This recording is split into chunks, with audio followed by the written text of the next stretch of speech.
Howdy guys, welcome back to the channel. You are watching another episode of Boco's Diesel Garage. Today we got the $400 Mercedes behind me pulled in the shop, and we are going to be working on replacing all the damaged steering components that are on it, and maybe doing a little bit more work on it as well. We'll see as we get underneath there and start tearing things apart, how things look. And I actually have all the parts to replace all of the suspension components as well, so if it needs it, we'll be doing that as well. And yeah, this will be episode 3 of the $400 Mercedes. I also got some more exciting news for you guys. I was able to pick up 2 more diesel Mercedes W123s. They're both 300Ds, an 82 and an 85. So I'll be making some videos on those pretty soon as well. One has some transmission issues, and the other one sat in a barn for 5 years and hasn't ran at all since then. So we'll be working on those. I'm pretty excited about it. Got a pretty good deal on both of them, and these are just really cool cars. I just really like working on them. So yeah, we'll try and get all of them back on the road.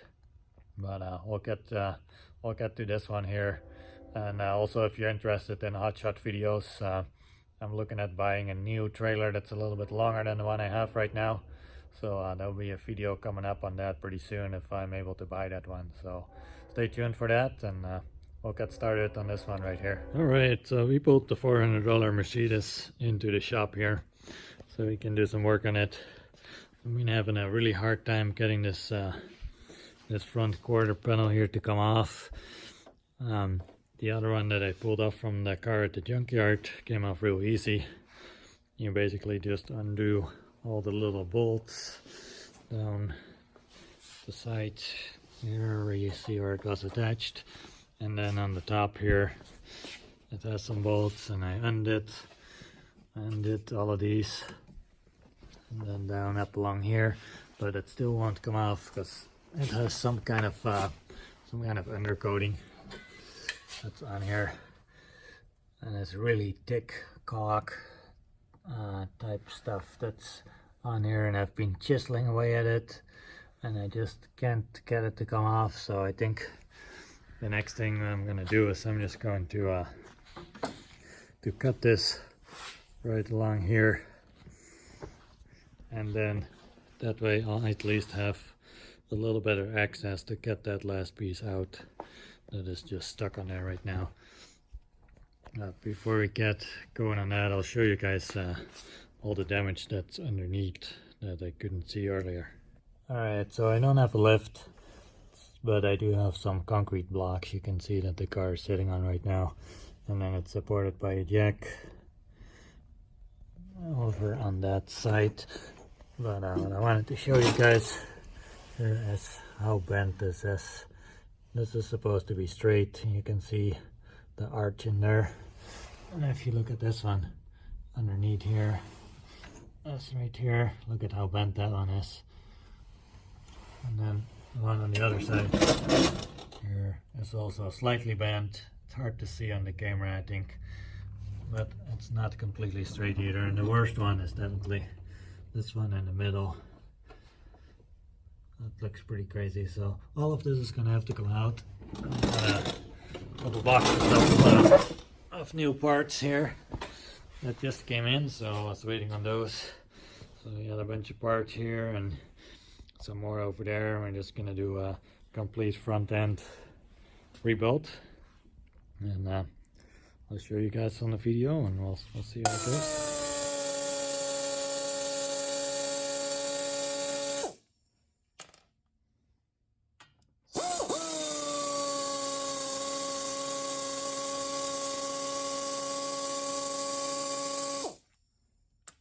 So I tried using my grinder to just cut this off, but because there is so much of that caulk underneath it, it was starting to smoke really bad. So I had to stop. I guess I'll just have to keep chiseling at it, and maybe in a couple more hours I can get it out. It's been a real pain to try and get it off. But anyway, I did take out the wheel right here. Move the light out of the way. So you'll need a 17 millimeter to get these bolts out. And then the next part is I'm going to take this caliper off, and you'll need a 19 millimeter for that. And it's a little bit hard to get to because the bolts are right on the back of here. I'll point my finger at right where it is. You can't quite see it, but that's where the bolt is on the top. And then there's another one right below there. And then you should be able to just kind of slowly wiggle this loose, and you can get a piece of wire or something and hang it up on here to kind of get it out of the way. So that's pretty easy. Here's the bolts that held the caliper in, and I just hung it up right here to get it out of the way.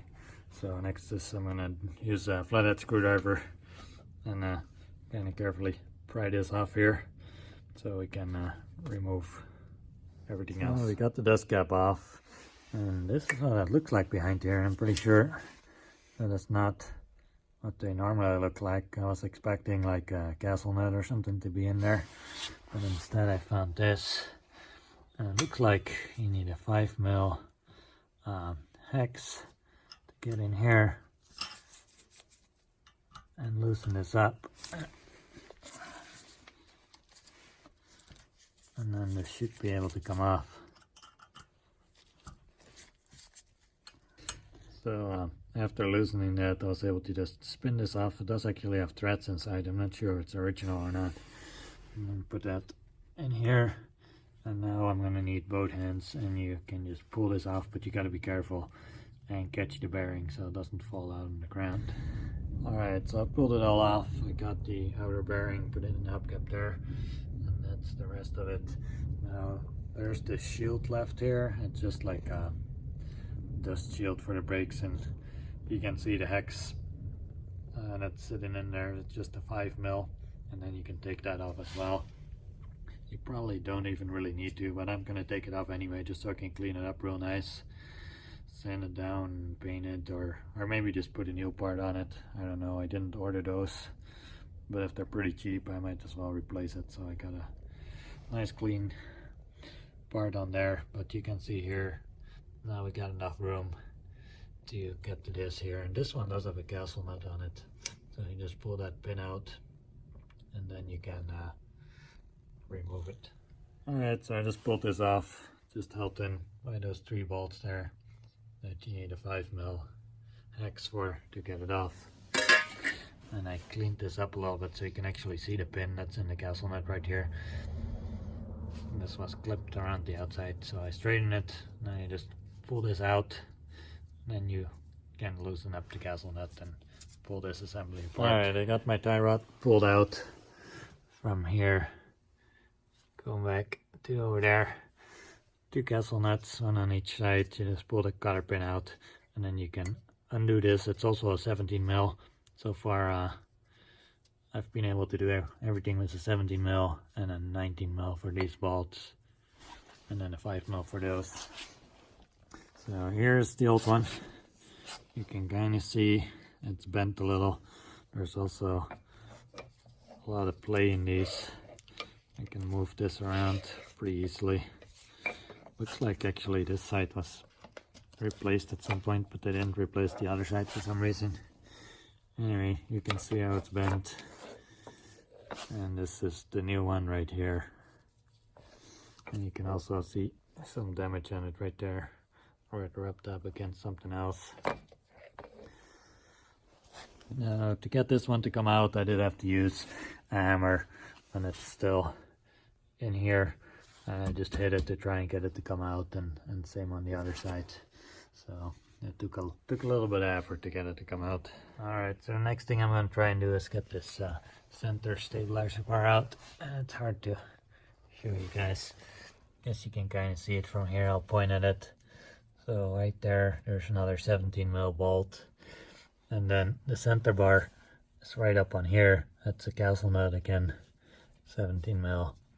And you can get this side of the center bar out, and this is for the stabilizer shock right here. So both of those will have to come out. Alright, so the steering damper came out pretty easily. You can see how bent it is right here. That definitely needs to be replaced. And then you have the old tie rod end and the new one. You can see how it's all curved. So that steering dampener was just held in by 2 bolts, one on each side, just like this one. Came out pretty easily. And next part, I started working on the center link. You can see right now how bent it is. I didn't do that by removing it, it was like that. So that is pretty crazy. There's the new one laying on the floor there, nice and straight. Alright, I'm running into some problems here. I cannot get these to come off on this side or on the other side for that matter. And it's been banging on it with the hammer, but there's so much play in here that it's not really doing anything. So I think I'm gonna have to take this off from the steering unit right here. But this bolt that is on there right there is bigger than any socket that I have. I don't know what size it is. I'm gonna have to look that up and buy a socket for it, because I can't get it to come off otherwise. And also I've noticed all this, like, yeah, you can see it, the red fluid right here. And this is the AC pump, I believe, so that should not be leaking red fluid. So I think it's coming from somewhere else. I've been looking around and it might be coming from the steering box right here. In this case I would have to take this off regardless. And you can see how wet it is right up there. So I think it's leaking from there. You can take that bottom cover off and open it up, and there's a gasket that's in there that you can replace. So I'm gonna order one of those and get a socket that's big enough to remove that. And that's probably all I can do. Just wait for now. I can start taking this side apart. I haven't done that yet, but after that I'm gonna have to wait for the parts to come in before I can do anything else. So I bought all the parts to replace all of the suspension and steering components on this car. The control arm bushings, the ball joints, even the shocks, everything in here. But as I was about to take this further apart, I noticed that it probably has been already replaced at some point. With the amount of miles that are on it, it's 357,000 miles, so that would make sense that someone had replaced it already. So I started cleaning it up a little bit and looking a little closer at this, and this is still good flexible rubber right in here, and those shocks cleaned up pretty nicely. I haven't actually been able to drive it yet, so I don't really know how it would handle, but I think I'm gonna hold off on replacing the ball joints and the control arms and everything. You can look here at the rubber. This is it's older. It hasn't been replaced within the last couple of years, but it's still holding up pretty well. So I think I'm just gonna leave this the way it is and only replace my broken steering components, the tie rods and the steering damper on there and the center link on both sides. And then what I am gonna do is recrease the bearings before I put those back on and put new seals in my hub. And if they're bad, then we'll end up replacing the whole bearings and put new races in as well. But I think I'm gonna just leave it at that for now. I'm gonna have to wait for some parts to come in so I can put a new seal on that steering box as well. So hopefully that is where the leak is coming from. There might be multiple leaks, but at least we'll fix one of them while we're at it here. And then I need to get a bigger socket to get that center link off from the steering box. So I'm gonna wait on parts for that. There's one more thing I'm gonna work on while I'm waiting on that, and then we'll probably wrap up the video, and we'll do another one when I get the parts in and put everything back together. So while I'm waiting on some parts to come in, I figured I'd do a little more work on this. The trunk did have a few rust spots, and I sanded them all down. I used a little attachment like this and this to put on my cordless drill here, and this got rid of all of the rust spots. I can still see a little bit right here. I have to finish it up a little more. I keep cleaning it out and then continuing to sand it down, but it's almost ready for paint. Just gotta sand a little bit more, and then I'll be painting this all black again. And also I pulled out the rubber pieces that that's supposed to go in there. This one goes in the back. This one goes in the front. Over there is just the lowest spot, and it actually has holes in it for the water to drain. But these were completely clogged. So if you have a car like this, you want to make sure that you clean this out every now and then. So if you do get water in the trunk, at least it will go outside and I won't be standing in the trunk. They really designed these cars very well to last a long time. So, well, that's probably gonna wrap it up for today, and in the next video we'll show you guys the rest of the front steering rebuild, and I'll probably have this all painted as well. So thanks for watching. If you like my videos, please leave me a thumbs up and subscribe if you want to be notified of the next videos. Thanks for watching.